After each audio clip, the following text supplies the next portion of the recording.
شروع کیا. ظاہر بات ہے حدیث کے ذخیرے موجود تھے تو ان کو رسول اللہ صلی اللہ علیہ وسلم کی ایک حدیث ملی جو ایک دعا کی صورت تھی, اور آپ نے فرمایا کہ ہو سکتا ہے اللہ تبارک و تعالیٰ میری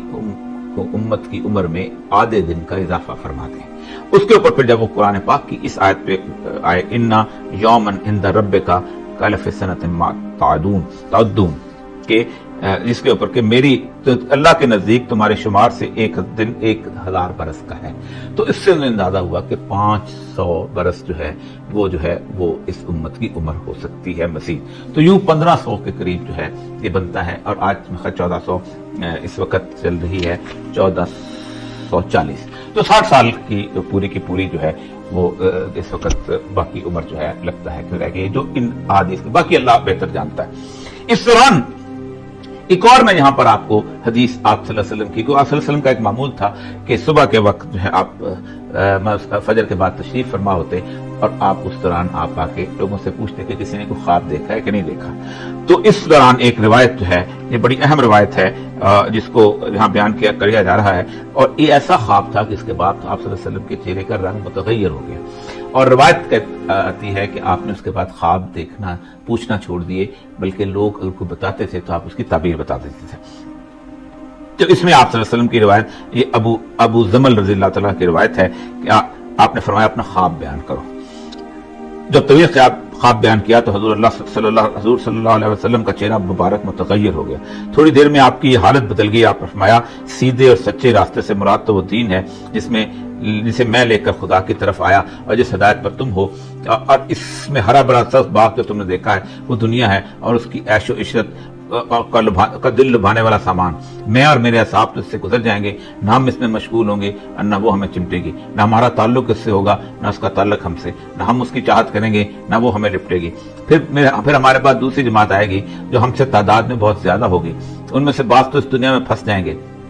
اب بعض بقدر حاجت لے لیں گے اور چل دیں گے اور نجات پا لیں گے. پھر ان کے پاس زبردست جماعت آئے گی جو اس دنیا میں بالکل مستغرق ہو جائے گی, دائیں بائیں بہک جائے گی. فَإِنَّ اللَّهَ وَإِنَّا إِلَيْهِ رَاجِعُونَ. اب رہے تم تو تم اپنی سیدھی راہ چلتے رہو گے یہاں تک کہ مجھ سے تمہاری ملاقات ہوگی, اور جس ممبر کے آخری 7ویں درجے پر تم نے مجھے دیکھا اس کی تعبیر یہ ہے کہ دنیا کی عمر اب 7000 سال کی ہے, میں آخری 1000ویں سال میں ہوں. میرے دائیں جس گندمی رنگ موٹی ہتھیلی والے انسان کو تم نے دیکھا وہ حضرت موسیٰ علیہ السلام ہیں. جب وہ کلام کرتے ہیں تو لوگ اونچے ہو جاتے ہیں, اس لیے کہ انہیں اللہ تعالیٰ سے شرف ہم کلامی ہو چکا ہے. اور جنہیں تم نے میرے بائیں جانب دیکھا وہ درمیانی قد کے بھرے جسم کے بہت سے تلوں والے چہرے والے تھے جن کے بال پانی سے تر نظر آتے تھے. حضرت عیسیٰ علیہ السلام ہیں, چونکہ ان کا اکرام اللہ نے کیا ہے ہم سب ان کی بزرگی کرتے ہیں. اور جس شیخ کو تم نے بالکل مجھ-سا دیکھا وہ ہمارے باپ حضرت ابراہیم علیہ السلام ہیں, ہم سب ان کا قصد کرتے ہیں اور ان کی اقتداء اور تابعداری کرتے ہیں. اور جس اونٹنی کو تم نے دیکھا میں اسے کھڑی کر رہا ہوں, اس سے مراد قیامت ہے جو میری امت پر قائم ہوگی. نہ میرے بعد کوئی نبی آئے گا نہ میری امت کے بعد کوئی امت ہے. فرماتے ہیں کہ اس کے بعد رسول اللہ نے یہ پوچھنا چھوڑ دیا کہ کسی نے خواب دیکھا ہے. ہاں اگر کوئی شخص اپنا خواب بیان کر دے تو حضور نبی صلی اللہ علیہ وسلم تعبیر فرماتے تھے. یہ 1000 سال کا, ہاں اس حدیث سے آپ کی بات خاص طور پر بڑی وضاحت سے آ گئی, اور آدھا دن اب 1500 سال کی صورتحال رہ گئی. اس دوران آج کے دور کے اندر جتنی بھی علامات ہیں, آج سے بہت عرصہ پہلے لوگ ہم سے سوال کیا کرتے تھے, علماء امت سوال کیا کرتے تھے, اور بھی لوگ سوال بحث کیا کرتے تھے. ظاہر بات ہے جاننے والے لوگ سب لوگ علم کی تلاش میں تھے کہ یہ جو احادیث ہیں ان کی سند کیا ہے, یہ ضعیف ہیں, حسن ہیں, موضوع ہیں, کون سے, یعنی گھڑی ہوئی تو نہیں ہے کہیں, یا ان کے راوی کس قسم کے ہیں. کیونکہ ظاہر بات ہے احادیث کا فن مسلمانوں کے درمیان وہ واحد فن ہے جس کے بارے میں مسلمانوں نے بہت زیادہ احتیاط کی. آپ خود سوچیں کہ غیبت کتنی بری چیز ہے, لیکن تمام جرح و تعدیل کی کتابیں ہیں یہ بنیادی طور پر غیبت ہیں کہ فلاں آدمی جو ہے اس میں اندر یہ برائی ہے اس لیے اس کی حدیث نہ لو, فلاں آدمی جو ہے وہ اس طرح کی نظریات رکھتا ہے اس کی حدیث نہ لو, فلاں آدمی جو ہے وہ اس طرح کے معاملات کے اندر اچھا نہیں ہے اس لیے اس کی حدیث نہ لو. یہ احتیاط اس لیے کی گئی کہ رسول اللہ صلی اللہ علیہ وسلم کی کسی ایک حدیث کے بارے میں بھی لوگوں کو شک نہ گزرے. یہاں تک کہ بہت بڑے لوگوں نے کتابیں جمع کی جو موضوعات کے نام پہ تھیں. مثلا جو سب سے مشہور کتاب ہے وہ موضوعات کبیر جو ہے وہ بڑی مشہور کتاب ہے, اس میں تمام جھوٹی احادیث کو اکٹھا کیا گیا.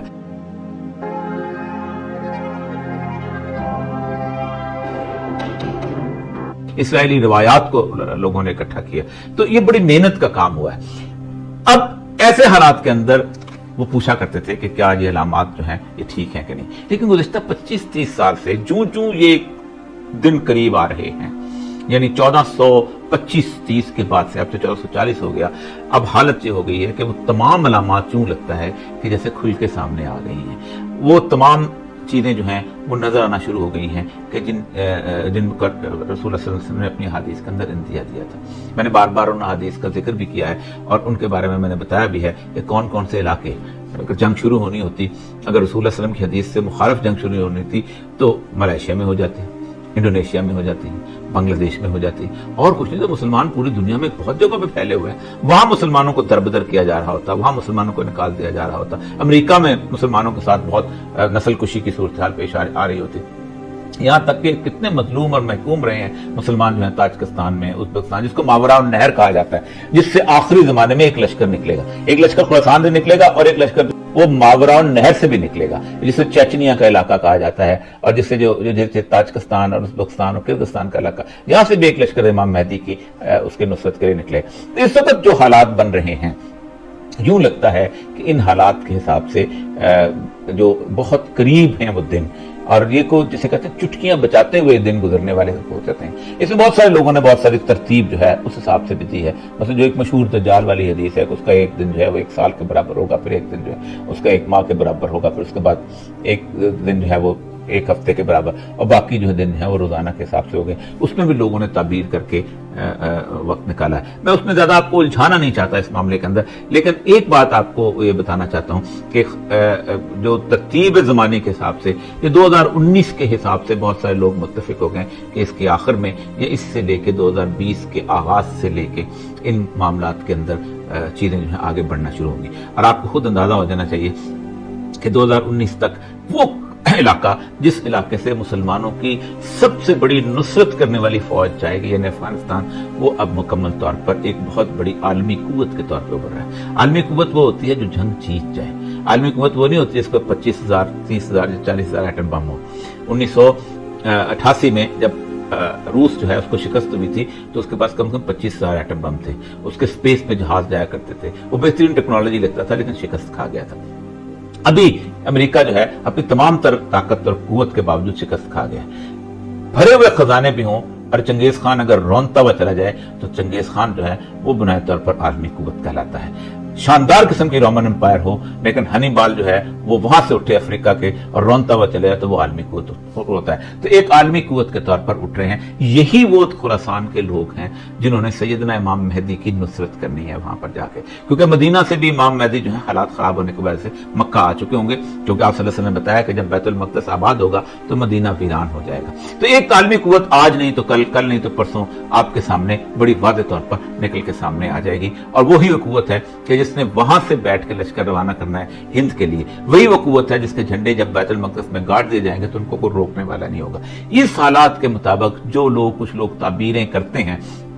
کہ یہ جنگ جو ہے بہت بڑی جنگ, اب جو بڑی جنگ سب سے بڑی ملامت الکبریٰ ہونی ہے وہ جسرب کی ویرانی کے بعد, جو کیونکہ جسرب کی ویرانی کے بارے میں آپ صلی اللہ علیہ وسلم نے جو واقعہ بتایا وہ یہ ہے کہ کسی ایک بادشاہ کے مرنے کے اوپر اختلاف ہوگا اور پھر اس کے بعد پھر حج رک جائے گا اور پھر قتل و غارت شروع ہو جائے گی, اور سعودی عرب کے اندر وہ حالات پیدا ہونے ہیں, اور اس کے بعد مینا کا قتل عام ہوگا. اس کے ساتھ ہی سب سے اہم ترین جو بڑی جنگ ہوگی جو کہ اہل روم جو ہے 80 جھنڈے لے کے آئیں گے, ہر جھنڈے کے نیچے 12,000 فوجی ہوں گے, یعنی 9,60,000 کے قریب فوجی ہوں گے. اہل روم لڑیں گے اہل عرب کے ساتھ. اور وامک اور آماک جو ہے وہ شام کا علاقہ جو ہے, جو اگر آپ کبھی چلے جائیں جرابلس چلے جائیں تو اس کی پہاڑی کے اوپر کھڑے ہو کے آپ دیکھیں تو آپ کو سامنے بڑا سا میدان نظر آئے گا. تو یہ جنگ جو ہے منٹوں میں ختم ہونے والی جنگ ہوگی, کیونکہ ظاہر بات ہے کہ وہ جنگ ایسی نظر آئے. اس کے بعد سیدنا امام مہدی کا لشکر نے اٹھنا ہے, اور پھر اس کے بعد آگے بہت سارے علامات ہیں. اور یہ کچھ زیادہ دیر کی بات نہیں لگے گی, کیونکہ اب جنگیں جو ہیں وہ لمبی چلنے والی نظر نہیں آتی جس طرح کی دنیا کے خاتمے کے حساب سے چلتی چلی جا رہی ہیں. تو اس کے بعد وہاں پر جب حکومت قائم ہوگی, اور وہ جب حکومت قائم ہوگی تو پھر وہ حکومت جو ہے پوری دنیا کے اندر اسلام کے غلبے کے لیے جدوجہد کرے گی. اور آخری جو شہر فتح ہونا ہے وہ قسطنطنیہ ہے, کیونکہ یوں لگتا ہے کہ اس پوری جنگ کے اندر جو اہل روم اور اہل عرب کی ہوگی اس میں کم از کم اور کچھ نہیں تو قسطنطنیہ استنبول مسلمانوں کے ہاتھ سے چلا جائے. اور جب قسطنطنیہ بھی مسلمان فتح کر لیں گے, اور فتح بڑی آسانی سے ہوگا, رسول اللہ نے فرمایا تم ایک طرف نعرہ تکبیر بلند کرو گے آدھا شہر تمہارے پاس آ جائے گا, پھر دوسری طرف کرو گے تو آدھا شہر تمہارے پاس آ جائے گا. اور جیسے ہی آپ فتح کرو گے تو دجال جو ہے اپنی خاص اس انسانی حیت اور شکل میں غصے کے عالم میں باہر برآمد ہوگا کہ اس کا نظام تو اب شکست کھا رہا ہے، اور اصفہان سے نکلے گا، اور اصفہان کے 70,000 یہودی اس کے ساتھ ہوں گے، اور اس وقت وہ مسلمانوں کو تہہ تہہ کرتا ہوا، ان کو محصور کرتا ہوا دمشق میں محصور کر دے گا۔ اور جب دمشق میں محصور کر دیا جائے گا تو اس وقت صبح کا وقت ہوگا، اذان صبح کی دی جا چکی ہوگی، مسلمانوں کا خلیفہ ان کے درمیان موجود ہوگا، تو سیدنا عیسیٰ علیہ السلام واپس آئیں گے۔ کیوں آئیں گے، کس لیے بھیجا جائے گا، اس کے بارے میں بہت تفصیل سے انشاءاللہ گفتگو کریں گے، لیکن وہ وقت ہوگا کہ جب دجال جو ہے اس کے مقابلے کے لیے سیدنا عیسیٰ کو بھیجا جائے گا، اور وہ آخری لڑائی اس طرح کی ہوگی کہ آپ کو دیکھتے ہی وہ نمک کی طرح پگھلنا شروع ہو جائے گا۔ اس کے بارے میں جو اندازہ کرتے ہیں لوگ آپ کی حقوق مقطعات کو دیکھ کے، رسول اللہ کی حدیث کو دیکھ کے، قرآن پاک کی آیات کو دیکھ کے، یہ اندازہ ہے، باقی علم صرف اللہ کو ہے، کہ یہ واقعہ جو ہے حضرت مسیح کی آمد کا یہ 2032-36 کے ارد گرد تقریباً یہ آ جائے گا، اور اس وقت تک یہ سب کچھ جنگیں جو ہیں یہ مکمل ہو کے جائیں گی۔ اللہ تعالیٰ ہمیں اس دور فتن میں حق کی پہچان عطا فرمائے، حق کے ساتھ رہنے کی توفیق عطا فرمائے، اور جو بات اس میرے معلوم ہے اس میں غلط ہوئی ہے اللہ تعالیٰ میرے اور آپ کے ذہنوں سے محو کر دے، اور جو بات اس میں حق سچ ہے اللہ تعالیٰ ہمیں اس کو سمجھنے